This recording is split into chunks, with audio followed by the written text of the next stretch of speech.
we got a bunch of series over here. So let us go step by step and get you ready for this midterm, starting with number 1. So they're already telling us it's a convergent series and we need to find the exact value. Okay, so we have the summation from 1 to infinity of 4 to the n plus 1 over 7 to the n. So hopefully you can recognize this as a geometric series with a common ratio of 4 over 7. So we're going to rewrite it so that it looks like that. So we have 4 over 7 to the n times 4 in the beginning, right? That's what the additional plus 1 is going to help us indicate. Then we have s indicating the value of our infinite sum. If we had s sub n, that would be the partial sum, but just s is the total infinite sum. And of course, if it converges, then we are able to say that this is a number. And the exact value is going to be this a over 1 minus r. And then the perhaps slightly tricky thing is to notice that since n is equal to 1 at the beginning, we need to plug in that n equals 1. And what we get is 4 times 4 over 7. So our first term in the sequence is going to be 16 over 7. First term in the series, whatever. And then the 1 minus r is going to be 1 minus 4 over 7. So that results in 3 over 7. So if we wanted to make that super explicit here, we would say 16 over 7 divided by 3 over 7. And then the over 7s cancel, and that's how we get the 16 over 3. Boom.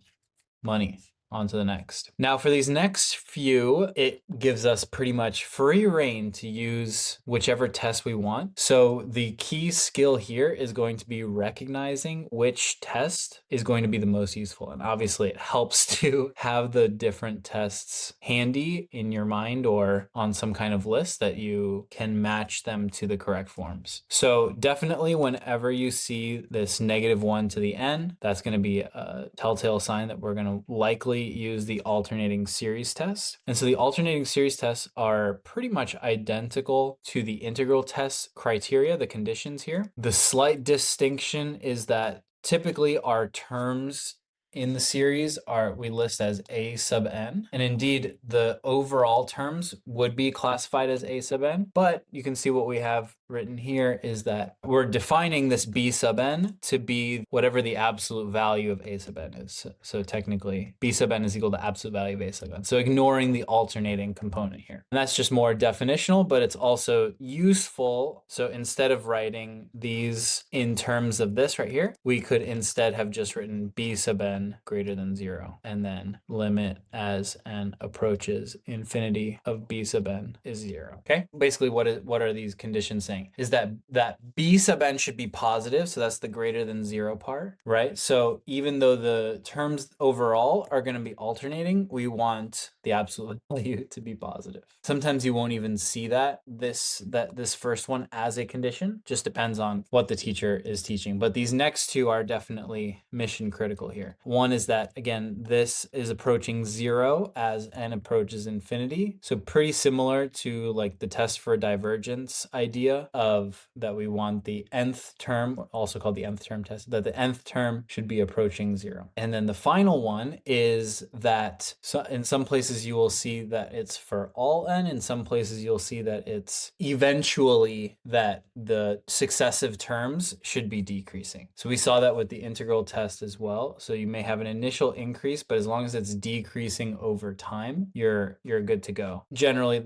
the pattern that you're just looking for is that the term should be decreasing in terms of their absolute value. So as long as you have those conditions met, then the alternating series test will prove convergence, of course, in large part due to that alternating component. And then, perfectly threading into part B, absolute convergence is basically if we ignore the alternating component, does what we call b sub n, does that by itself turn into a converging series? And if it does, then it's absolutely convergent.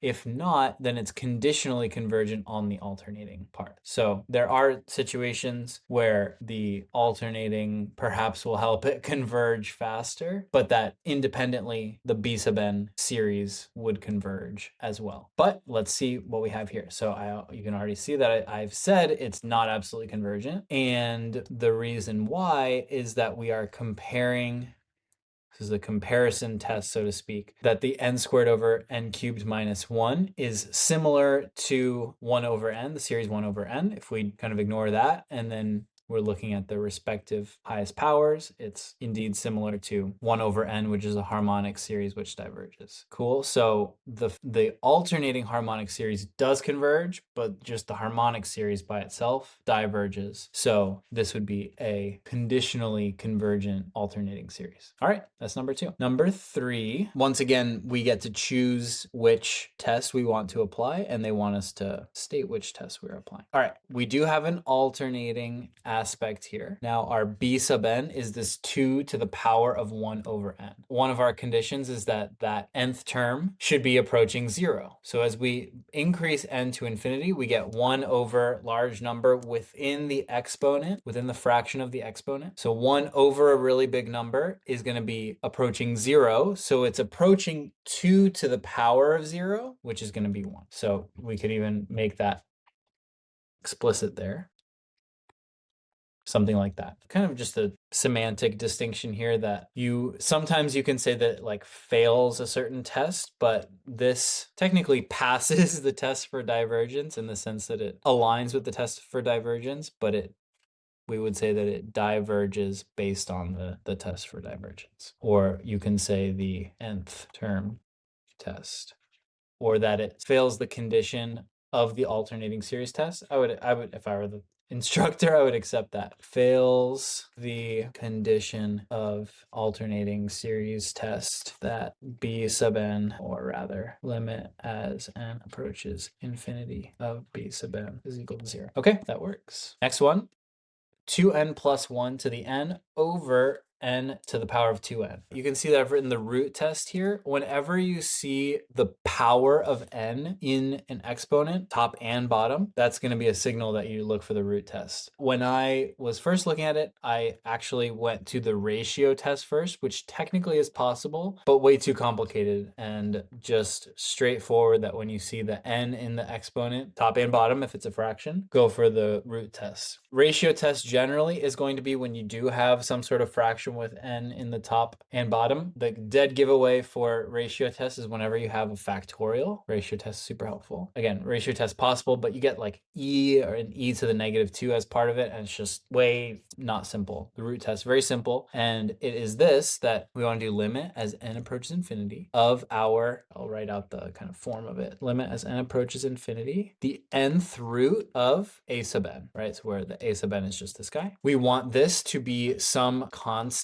that is less than 1. Okay, so you can see that when we get to the final answer, you want to compare it to 1. If it's greater than 1, it diverges. If it's less than 1, it converges. If it's equal to 1, then it's inconclusive. You need to find another test. And same thing with the ratio test. But potentially you guys have not been over the ratio test. I'm not sure, just based on this practice exam, you maybe have not gotten there yet, but maybe you have, and it just so happens not to be one of the ones that is super useful here. So doing the nth root turns it now into this guy here, and formally we should continue to have our limit as n approaches infinity. We see just by comparing, we could even say 2 over n here, just comparing the highest powers of n here. So we can say similar to that, the nth term there is approaching 0 after we're taking the nth root, and as long as that is less than 1, we are in business. So yeah, just follow this process. As long as the constant that you get, hoping you get a constant, is less than 1, then your root test should work out. And so therefore convergent. So we have diverges, converges. Typically when we see some kind of ln, that is often a hint to do the integral test. And so you see I went through that, but once you actually get to the integral, this is not a super easy integral to actually evaluate there. The most direct way of doing this is the limit comparison test. So the comparison test versus the limit comparison test. The comparison test is just say, okay, what's a function that looks like this? And we want to see what happens to that similar function. The limit comparison test is a little bit more formal. So we're looking at the limit as n approaches infinity, and we're doing the ratio. So it's the limit as n approaches infinity of a sub n which is our original sequence of terms, divided by b sub n, which is going to be a series that does look similar to our original. And then from there, if the answer that we get, say we get a constant, if we get any constant actually, then either both of the series converge or both diverge. So in other words, the fact that this approaches to a constant means that in fact the two series that we've chosen have similar end behaviors, or just similar convergence or divergence. I would say the involved part of solving this is the algebraic manipulation to ultimately get a usable final answer. So we have our a sub n over our 1 over n squared. And what we're going to do is we're going to do our keep change flip on the denominator in order to get it like this. So this 1 over n squared minus ln n times n squared over 1, and then combining it. Now we're going to divide both the numerator and the denominator by n squared. Okay, so dividing both terms within the denominator by n squared, and then that gives us just a 1 on the top, and then we have 1 minus ln over n squared. And so now we only have, basically, even though it's a fraction, only one term that is dependent on n, and then we can accurately evaluate the end behavior of this ratio just by this term. So ln grows at a certain rate. So natural log of n grows something like this, whereas n squared is going to grow something like this. So a polynomial in general is going to grow faster than a logarithm. Okay, so the logarithm is going to keep increasing forever, but just slower and slower as n gets bigger, whereas n squared is going to increase at a rate of 2n, right? Just taking the derivative there. So anyways, this n squared is growing faster, meaning that as n approaches infinity, this fraction is going to approach 0. Therefore, it's 1 over 1 minus 0. So effectively 1 over 1, which is 1. And the fact that, again, that we get a constant means that either both converge or both diverge. But then when we look at the 1 over n squared, that converges because that is a p series and the p is greater than 1. Or you could say p equals 2. But the idea is that p is greater than 1. If p equals 1 in a p series, then we have the harmonic series, and that means that it diverges. But anything greater than that, we have it being converging. That's our last short answer. And then now we have our true false, which are relatively straightforward. Okay, so if 0 less than or equal to a sub n less than or equal to b sub n, and the series of b sub n diverges, then the series of a sub n, summation of a sub n, must diverge. This is not true. If these two were flipped and a sub n was bigger than b sub n, then it would be true that the a sub n would have to diverge. So basically if this is our b sub n, the summation of our b sub n, and then this is a sub n, and we know that the b sub n diverges and the values of a sub n are all bigger, then for sure a sub n has to diverge as well. It's sort of inconclusive if a sub n is below, but if on the other hand, as it's written, b sub n converges, then a sub n would also have to converge because it's bounded effectively by b sub n. Hopefully that makes good sense. All right, if the summation from 1 to infinity of a sub n equals 3, then, so basically it's a finite number, it converges to exactly 3, then the limit as n approaches infinity of a sub n must be 0. Yes. If the test for divergence is ever not 0, then we automatically know that the series diverges. Remember, this is not sufficient in order for the series to converge, because we know that the harmonic series does have this fact that the limit as n approaches infinity of 1 over n does equal 0, but it still doesn't converge. So it's not sufficient, but it is necessary. Think about that for a second. Okay, it's not sufficient, but it is a necessary fact of a converging series. Okay, so if we know that something converges, then for sure the nth term has to be 0. If this infinite summation converges, then this infinite summation must also converge. So basically we're saying that, is it true that if we have this infinite series that starts at 144, if we add on the first 143 terms, does it still converge? And the answer is yes, because the first 143 terms has to be a finite value. We're adding up whatever those individual values are, whatever that number is added on to this converging series value, we're just going to get a bigger number. So that is true. Okay, one way to prove that a series is convergent is to prove that it is absolutely convergent. Absolutely. Absolute convergence is a stronger criteria compared to just convergence, remember from our alternating series. So sort of similar to part B here, where they're going in the correct order this time, that basically if something is absolutely convergent, again, that's a stronger criteria, and therefore this weaker idea of convergence or potentially conditional convergence. If this is true, then yes, this has to be true. The other way around is not necessarily true.